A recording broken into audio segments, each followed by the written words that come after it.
Saudara, malam ini Timnas Futsal Indonesia akan bertemu dengan Jepang di semifinal Piala Asia Futsal 2026. Capaian ini menjadi torehan bersejarah skuad asuhan Hector Souto. Timnas Futsal Indonesia melenggang ke semifinal usai mengalahkan tim sesama Asia Tenggara Vietnam 3-2. Meski dapat perlawanan sengit dari Vietnam, performa solid Timnas Indonesia mampu memegang kendali permainan sejak awal. Kemenangan ini membalas kekalahan saat SEA Games di Thailand akhir tahun kemarin. Di antara gemuruh ribuan supporter, Sekretaris Kabinet Teddy Indrawijaya terlihat menyaksikan langsung perjuangan Timnas Futsal di Indonesia Arena. Sementara Jepang melaju ke semifinal usai mencukur Afghanistan 6-0. Perjuangan M. Iqbal CS ke final tentu tidak semudah babak-babak sebelumnya. Jepang merupakan lawan tangguh. Di atas kertas, Indonesia terpaut 11 peringkat dari Jepang yang berada di urutan 13 dunia. Saat Indonesia baru pertama kali menjejak semifinal, Jepang sudah 4 kali mengangkat trofi juara dan 6 kali finish sebagai runner-up. Laga semifinal kali ini bukan sekadar perebutan tiket final, melainkan juga ajang balas dendam bagi Indonesia. Pada edisi Piala Asia Futsal 2022, langkah Indonesia dihentikan Jepang di babak perempat final. Kita langsung menuju Indonesia Arena untuk melihat seperti apa antusias supporter jelang pertandingan Indonesia lawan Jepang. Sudah ada jurnalis Kompas TV Rininta Niken dan juru kamera Yogi Syarevi. Niken, pelatih Hector Souto ini kan meminta supporter memenuhi Indonesia Arena jelang semifinal. Bagaimana situasinya sekarang? Sudah ramai, sudah penuh kah?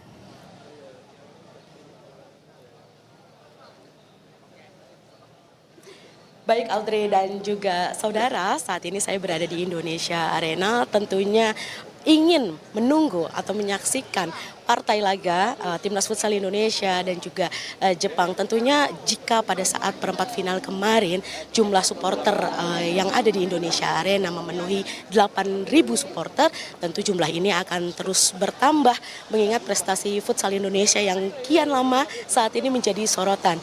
Dan juga seperti yang kita tahu pada saat Indonesia melawan timnas futsal dari Vietnam sendiri, ada sosok yang mencuri perhatian yakni Seskap Teddy Indrawijaya menjadi saksi mata saat timnas futsal Indonesia mencetak sejarah di Piala Asia untuk menembus ke semifinal ini sendiri.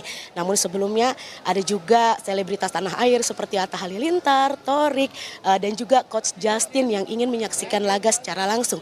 Tetapi ada juga yang ibaratnya mencuri perhatian publik ini sendiri pada saat laga babak penyisihan grup AFC Futsal 2026, yaitu kehadiran dari Shin Tae-yong, mantan pelatih timnas Indonesia.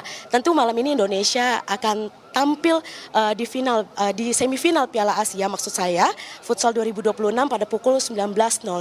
Sebelum mencapai semifinal tentunya Indonesia berhasil lolos dari fase grup sebagai juara grup A dengan poin 7, unggul selisih gol di atas Irak.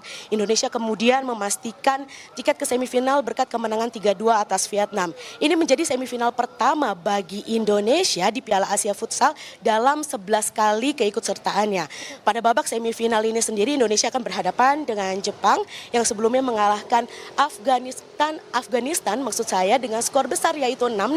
Duel melawan Jepang diakui Hector sebagai pelatih Indonesia merupakan salah satu kekuatan futsal Asia juga. Jepang saat ini dengan torehan 4 kali juara Piala Asia Futsal. Di sisi lain, prestasi futsal Indonesia baru bangkit dalam beberapa tahun terakhir, namun Kapten Muhammad Iqbal Iskandar pada saat pre-match press conference pernah menjanjikan bahwa akan memberikan yang terbaik untuk Indonesia, tentunya di depan supporter penuh untuk menambah motivasi skuad Garuda di dalam lapangan. Audrey.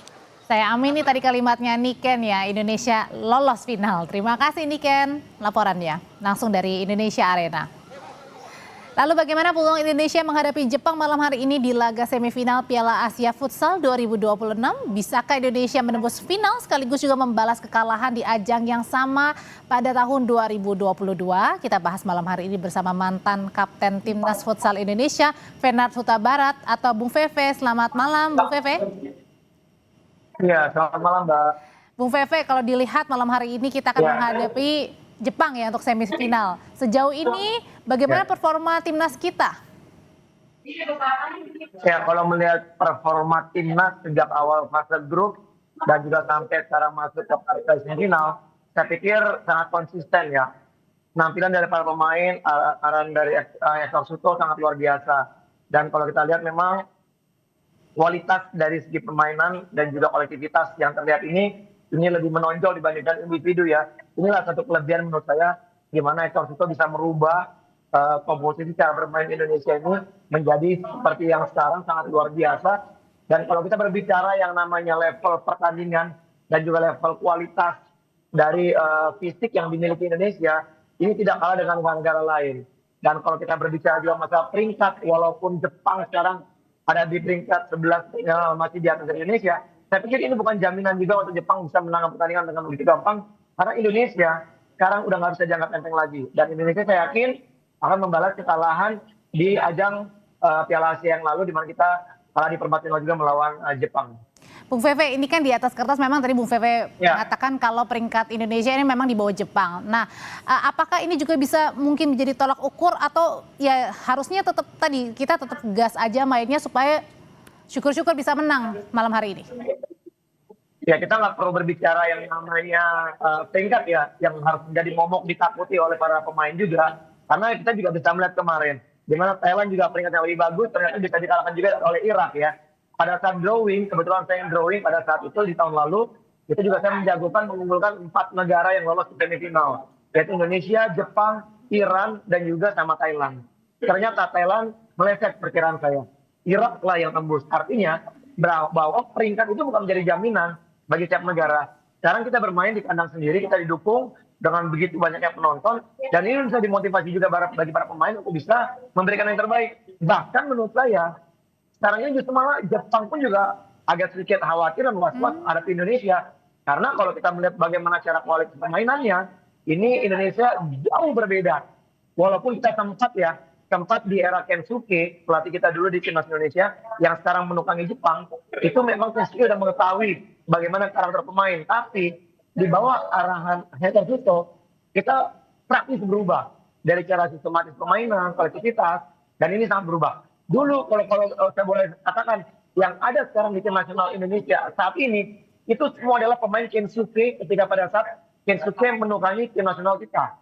Jadi dia pasti mengerti semua karakter pemain kita, termasuk Iqbal, termasuk juga di sana juga ada Firman, ada juga Sauki, itu semua pemain dari arahan atau juga pemain pada zamannya Kensuke. Nah, menurut saya justru malah sekarang ini Jepang lah mungkin yang khawatir untuk bisa menghadapi Indonesia di partai semifinal ini. Nah, kalau gitu Bung, kira-kira apa sih dari permainan-permainan sebelumnya dan kemudian kita masuk ke semifinal, apa yang kemudian menjadi ciri khas yang paling berbeda dari pertandingan sepanjang 2026 nih untuk di awal-awal ini sehingga kita bisa masuk semifinal, Bung? Apa kekuatan kita yang kali ini beda dimiliki kita?